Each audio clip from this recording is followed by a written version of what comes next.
During the 16 Days of Action 2022 campaign, Gosa Girls on Fire and Tech Shack Tactical TV interview ordinary but outstanding women. Hashtag I am every woman. In our interviews, we honor outstanding businesswomen who have made a difference in their specific sphere of society to ladies who have overcome horrific gender-based violence incidences. We believe in action, not activism.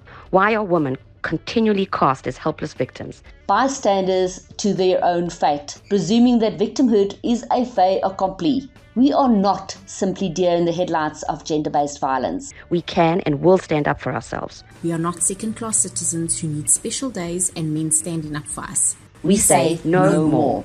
Activism does not change the minds of predators. Predators will always be predators, waiting in the dark to claim their victims. Standing on street corners with placards saying that we are against gender-based violence has and never alone make a difference. Take action now, not to be a victim, and be a strong woman. Do not put your trust in anybody else except yourself. Take the example from the strong women in these interviews and be a warrior. Hashtag victim no longer. Lynette Oxley here for Tech Shack Tactical TV and Gosa Girls on Fire for our 16 Days of Action. I'm here with Snowy Mathapelo. I know her as Snowy. I met her during COVID for the first time. She's a really strong woman and she's become one of our Girls on Fire and completed the Glock Armourer course with us as well. So welcome, Snowy. Thank you so much, Lynette. You're in an unusual job for a female. You're a Metro cop. I am. Tell me a little bit about yourself. Okay, my name is Mathapelo, Mokoena, and those who know me call me Snowy. I'm 32 years of age and I've got a little boy named Yama.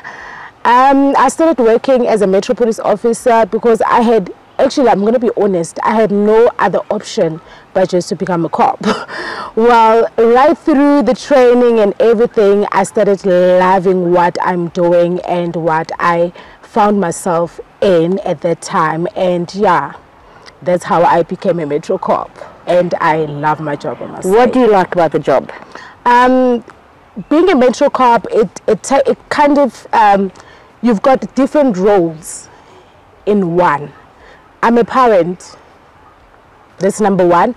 I have to be a police officer. I have to be a mother, and not just a mother to my son, but a mother to somebody else, like a member of the community. We comfort people at all times. You have to play all those different faces at once. Like, I mean, when a person sees a Metro Police Officer or an officer, they see somebody that they can trust, you know. So you have to wear those big pants, actually. I call them big girl panties. You have to wear big girl panties. So tell me, was it difficult for you as a female to actually enter the profession? It was not that difficult, but it is difficult because of we are not seen or treated the same as our male counterparts. You know, some people out there do not even respect us, I must say. I had, you know, when you invited me for this interview, I was like, maybe I should share my story. And please do. I'm going to share my story. It was on I think the 8th of December 2018. I was driving alone, going to an event, dressed so smart. Lynette was so smart on that day. You clean up very nicely, girl. I even had lipstick on. Hey, I was dressed in like ceremonial uniform. So I was driving past this taxi driver who was driving on the right lane only. So now the robot opens. He's no longer driving straight. He now cuts us and goes straight. Okay. Dude, you're supposed to turn right. So I stop him and ask, Baba, why are you now driving straight instead of turning right? Because you were in the right lane only. And then he says, no, I'm in a hurry. And I was like, no, what you're doing, you know that you're contravening the National Road Traffic Act. So what I'm going to do is, can you kindly stop on the side? I'm going to issue you with a fine. He said, okay, do whatever that you want to do. At that time, I did not have my pistol on me or anything because I was just smart, but I had it in the vehicle. So I go to him, he gives me his driving license, I start writing. As I'm writing, he drives off. So I'm like, okay, why is he driving off now? He said, no, man, at the station where I need to drop these people is just around the corner. So you'll find me there. Okay. So as I'm following him on the radio, I told the officers around the area, I'm saying, guys, can I please have backup around Brakpan station? It was in Brakpan. Cool. I get there, the guy just drops people and drives off. As he drives off, I'm like, me being me, I'm an action woman. I mean, you can see. So I followed him. As I'm following him, now we lose the signal on our radios, on our communication radios. We lose the signal, but I'm still following him. I'm like, I'm pursuing this one. Cool. He stops. When he stops, my doors were locked, but the windows were opened. He stepped out of his Quantum, his Toyota Quantum. He opens my door from the inside. He was like, today, it's either you're going to die or I'm going to die. I'm like, Njani, like, why? Now, what's happening? We're not fighting. I just wanted to issue you with a fine. Yes, yeah. A ticket.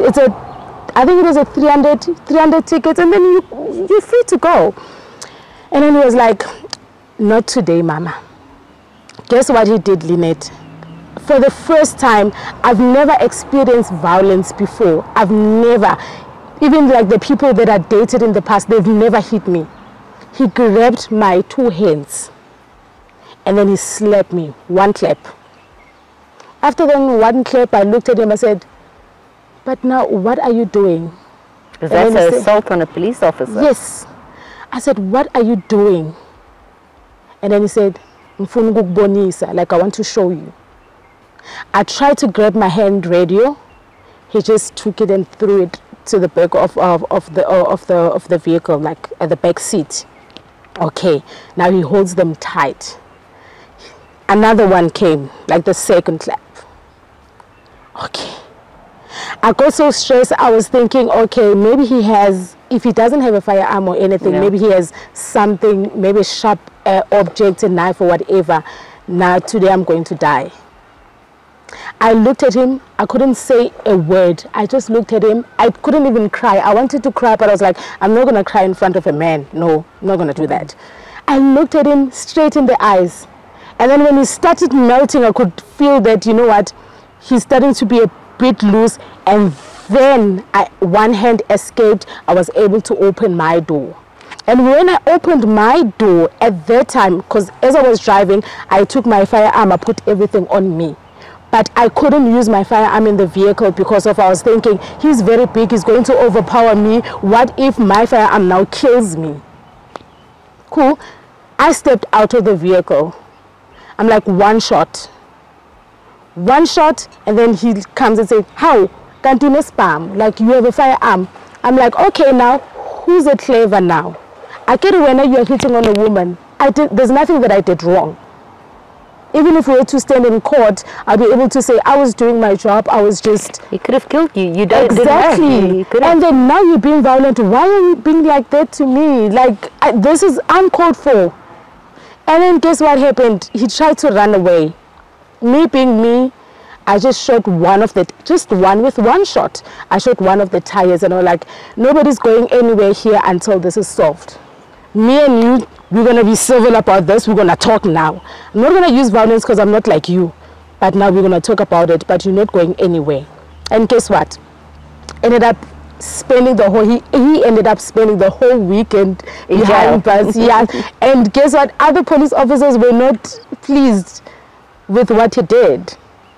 And yeah, that was my experience in my, how many years of service? 14 years of service? Yeah. But what is your message to other girls out there or that wants to become, go into law enforcement in the first place, and a message to all of the women out there in terms of being a strong woman? Everybody's strong. I believe everybody has got their strongness. And if you want to be a Metro Police Officer or being in the law enforcement environment, it's courage. Discipline. If you're not disciplined, you'll be there for a year or two and then you'll be gone. Because the law, nobody's above the law at the end of the day. We got to abide by the law. Absolutely fantastic. Yeah. Thank you very much. By the way, did you enjoy the Armourer's course that we did for Glock? Are we going to go and do the advanced Armourer's course? And we're going to do some extra training with Glock, eh? We want to find all those little strings. pieces in the Glock. I enjoyed because the course was, you know what, I learned things that were not even like on my mind. I never thought that they existed, but yeah, it was good. It was very good. That's fantastic. Thank you very much, and I'll see you soon and also on the range again. I'm a girl on fire, I'm not a victim, a girl on fire, I'll stand my ground, girl on fire, I've made a choice, I stand proud. I'm a girl on fire, I'm a mother, a daughter, a sister, a friend, I'm every woman.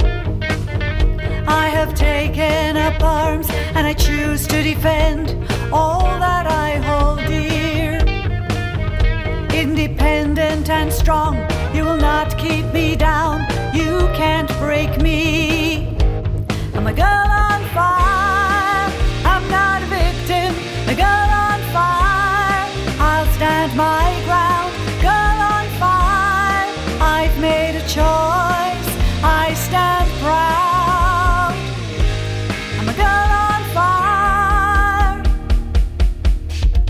Countless hours on the range, I am responsibly armed, I am your equal. I've empowered myself, I have practiced and trained, fear won't control me. With my sisters in arms, we will make ourselves heard, we'll stand together. I'm a girl on fire.